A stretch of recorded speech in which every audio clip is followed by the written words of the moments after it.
नमस्कार दोस्तों, स्वागत है आपका इनसाइट एकेडमी में। फ़िलहाल हम चालुक्यास के बारे में पढ़ रहे हैं, वेस्टर्न चालुक्यास के, वातापी के या फिर बादामी के चालुक्यास के बारे में पढ़ रहे हैं। हमने शुरुआत के कुछ रूलर्स देख लिए थे। अगर आपने वो पहला वीडियो देखा है तो मैं आपको बताऊं कि PK MP हमारा हो गया था और अभी हमको शुरू करना है विक्रमादित्य वन। ठीक है, तो विक्रमादित्य वन के बारे में आपको क्या पढ़ना है वो मैं आपको बताऊँ। पहली बात तो ये कि इन्होंने वातापी वापस लिया था पल्लव से। पल्लवास जो वातापी कोंड किसे कहते हैं, ये आपका होमवर्क है। वातापी कोंड, ठीक है, सी मा ना याद रखिएगा, ठीक है। वातापी कोंड, हाँ, तो वातापी कोंड, अरे सॉरी, वातापी कोंड कह रहा हूँ मैं। वातापी को इसने वापस लिया विक्रमादित्य वन ने, इसीलिए इनको एक टाइटल दिया गया राजमल्ल का, ठीक है। पल्लव लोग अपने आप को मल्ल मल्ल कर रहे थे, फाइटर, और उनका राजा बन गया ये विक्रमादित्य जब इसने पल्लव वातापी ले लिया तो, ठीक है। तो कांची जीतने के बाद, कांची विक्ट्री के बाद इसको राजमल्ल का टाइटल मिला। ये बहुत इंपॉर्टेंट फैक्ट है विक्रमादित्य वन के बारे में, ठीक है, याद रहेगा, बिल्कुल मत भूलिएगा। विक्रमादित्य पे क्यों इतना इंपॉर्टेंट नाम बता रहा हूँ आपको। अभी हम जब कल्याणी के चालुक्य पढ़ेंगे, जो कि इसी रीजन में 100 करीब 200 साल बाद राज करेंगे, ठीक है, वहाँ पे विक्रमादित्य की लिस्ट है पूरी 1 2 3 4 5 6, जिसमें छठवें सबसे इंपॉर्टेंट हैं, उनके बारे में हम पढ़ेंगे। इसलिए विक्रमादित्य वन का जब नाम आए तो आप याद रखिएगा कि ये बादामी के चालुक्यास में है, ठीक है, याद रहेगा इतना। इसीलिए मैंने इस बात को आपको बता दिया ये चीज़।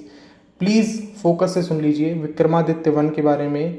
इन्होंने वातापी वापस लिया, कांची जीता, इसीलिए इनको राजमल्ल कहा जाता है। अब राजमल्ल का टाइटल किसको मिला, तो आप याद करो, राजमल्ल मतलब मल्ल का राजा, मतलब पल्लवास से जीता होगा इन्होंने। हाँ, PKMP तो ये नहीं था। जैसे ही विक्रमादित्य वन आया तो मैंने, सर ने बताया था कि विक्रमादित्य वन जो है वो फेमस रूलर है, विक्रमादित्य नाम फेमस है, और पूरी चीज़ आपको एक बार दिमाग में आ जाएगी, ठीक है। अच्छा, उसके बाद फिर विजयादित्य वन, ये विक्रमादित्य वन के नेफ्यू थे। अब विजयादित्य वन देखिए, जब मैं आपको पूर्वी चालुक्य के बारे में पढ़ाऊंगा, वेंगी के पूर्वी चालुक्य, ठीक है, वहाँ पे मैं आपको विजयादित्य के बारे में पढ़ाऊंगा। और वहाँ के जो विजयादित्य हैं वो भी टेम्पल बिल्डिंग के लिए फेमस हैं, और बादामी चालुक्य के विजयादित्य जो हैं वो भी टेम्पल बिल्डिंग के लिए फेमस हैं, ठीक। तो दोनों विजयादित्य टेम्पल बिल्डिंग के लिए फेमस हैं, ठीक है। इन्होंने संगमेश्वर टेम्पल, विजयेश्वर टेम्पल, और जो पत्तदकल का टेम्पल, पत्तदकल, ठीक।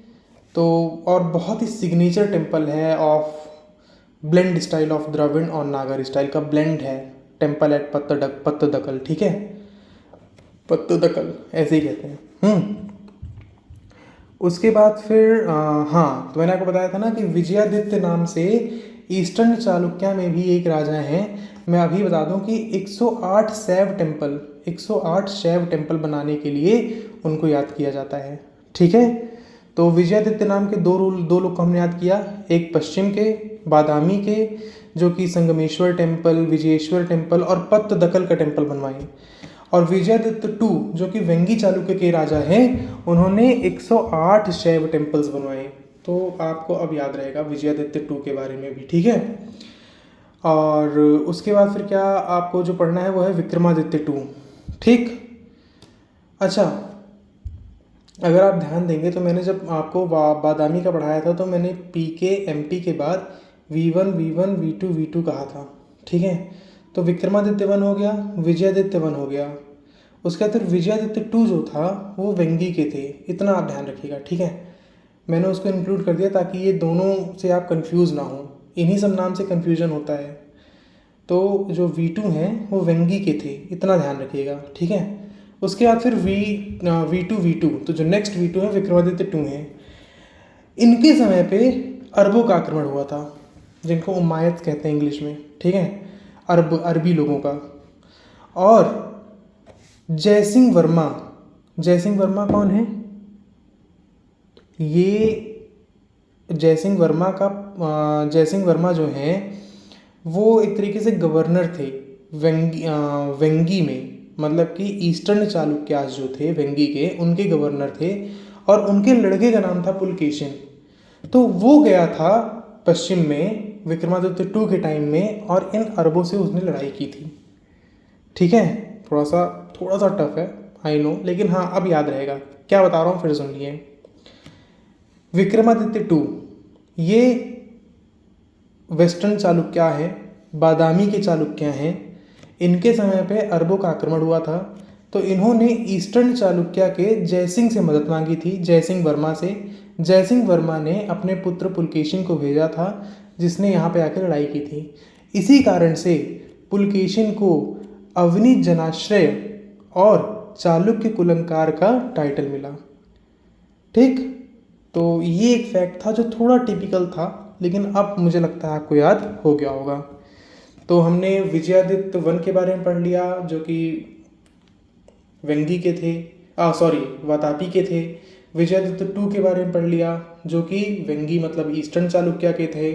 विक्रमादित्य टू के बारे में पढ़ लिया, और हमने जो कि विक्रमादित्य टू के बारे में पढ़ लिया जो कि वेंगी माने वेस्टर्न के थे, वातापी यानी वेस्टर्न के थे। और इनके समय पे पुलकेशिन ने आके मदद की थी, जो कि वेंगी मतलब ईस्टर्न चालुक्य का था। ठीक, थोड़ा सा टिपिकल है, प्लीज़ इसको आप एक बार थोड़ा चाहिए तो फिर से रिपीट करके सुन लीजिए, आपको याद हो जाएगा। V1 V2 हो गया। उसके बाद फिर लास्ट है कीर्तिवर्मन टू। इन्होंने कुछ नहीं, बस ये राष्ट्रकूट के दंती दुर्ग से हार गए थे, बस इतना याद रखना है। ठीक है, अब आपको दंती वर्मन और दंती दुर्ग में कंफ्यूज नहीं होना है। दंती वर्मन पल्लव के थे, दंती दुर्ग राष्ट्रकूट के थे। ठीक, आपको याद रहेगा।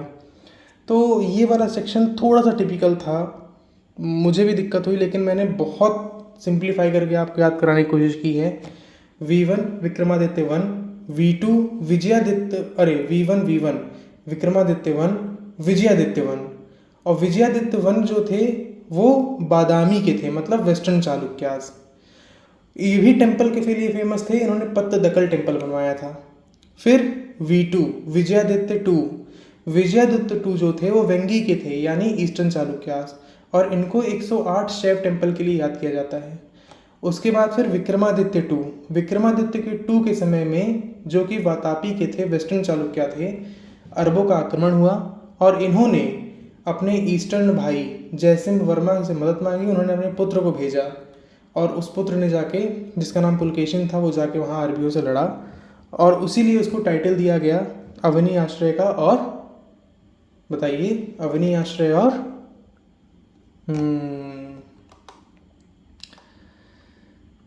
चाणक्य कुलंकार का। ठीक है, तो ये सारी चीज़ें थी। अब मैं आपको कुछ फैक्ट्स बताऊंगा जो कि आपको एज इट इज़ याद रखने हैं। ठीक है, नीति काव्य सूत्र, क्या नीति काव्य सूत्र और प्रशस्ति परक चंपू, इसके राइटर हैं सोमदेव सूरी। कौन? नीति काव्य सूत्र और प्रशस्ति परक चंपू। नीति काव्य नहीं है, नीति वाक्य है। ठीक है, नीति वाक्य सूत्र और प्रशस्ति परक चंपू, इसके राइटर हैं सोमदेव सूरी, जिनको चालुक्यास ने पेट्रोनाइजेशन, उनको मतलब कि संरक्षण दिया। ठीक, फिर आपने सुना होगा याज्ञवल्क्य की स्मृति के बारे में, जो कि कमेंट्री है, मिताक्षरा के बारे में सुना होगा आपने, जो कि कमेंट्री है याज्ञवल्क्य की स्मृति के बारे में। वो भी इन्हीं के समय पे, चालुक्यास के समय में ही लिखा गया था। तो याज्ञवल्क्य की स्मृति पे टीका, जिसको मिताक्षरा कहा जाता है, उसको विज्ञानेश्वर कौन है? राइटर हैं। मिताक्षरा क्या है? उनकी लिखित द्वारा टिप्पणी है। टिप्पणी किसी चीज़ पे लिखी जाती है, तो किस पे लिखी गई थी? याज्ञवल्क्य की स्मृति पे। ठीक है, याद हुआ? विज्ञानेश्वर ने मिताक्षरा लिखा। मिताक्षरा है क्या? वो एक टिप्पणी है, टीका है, किस चीज़ पे? याज्ञवल्क्य की स्मृति पे। ये भी इन्हीं के चालुक्यास के समय में ही लिखी गई, बादामी चालुक्यास के समय में। ठीक है, और जो मोस्ट इम्पॉर्टेंट फैक्ट्स हैं वो मैं आपको अब याद कराने की कोशिश करूँगा। फिर से एक बार रिवीजन करेंगे और मोस्ट इम्पॉर्टेंट फैक्ट्स को याद करेंगे। लेकिन मुझे लगता है कि ये वीडियो काफ़ी बड़ी हो जाएगी, इसलिए ये काम हम नेक्स्ट पार्ट में करेंगे। उसमें हम साथ में MCQ भी करेंगे। बहुत छोटे छोटे फैक्ट्स बचे हुए हैं, एक तरीके से हम रिकैप करेंगे वो चीज़ों को, फिर से याद करेंगे और MCQ करेंगे बट नेक्स्ट पार्ट में। बाकी अगर कोई सजेशन हो तो आप उसे कमेंट कर सकते हैं। थैंक यू सो मच, आप अपना सपोर्ट दिखाइए। मैं धीरे धीरे चीज़ों को और रिफ़ाइन करूँगा और अच्छे से आपके सामने प्रेजेंटेशन करूँगा। कोशिश करता हूँ कि आपको चीज़ें याद रहें। अगर आप 3 स्टेप प्रोसेस करेंगे तो डेफिनेटली आपको चीज़ें याद भी रहेंगी। थैंक यू सो मच, मिलते हैं नेक्स्ट वीडियो में जहाँ पे हम इस टॉपिक को ख़त्म करेंगे।